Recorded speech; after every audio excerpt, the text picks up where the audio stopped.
ஓம் சக்தி ஓம் சக்தி ஓம் சக்தி ஓம் சிவசக்தி தவசக்தி நவசக்தி ஓம் ஓங்காரி ஆங்காரி அலங்காரி ஓம் கருமாரி சுகுமாரி கௌமாரி ஓம் ஓம் சக்தி ஓம் சக்தி ஓம் சக்தி ஓம் சிவசக்தி நவசக்தி நவசக்தி ஓம்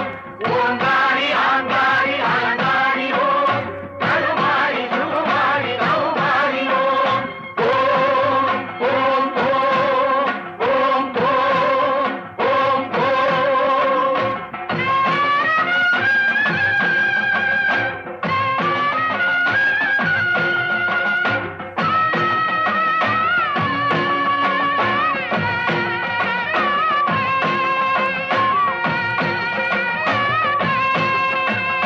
தீச்சட்டி கையேந்தி திருக்கோயில் சுற்றி திருவனம் வருவோர்க்கு தருவார்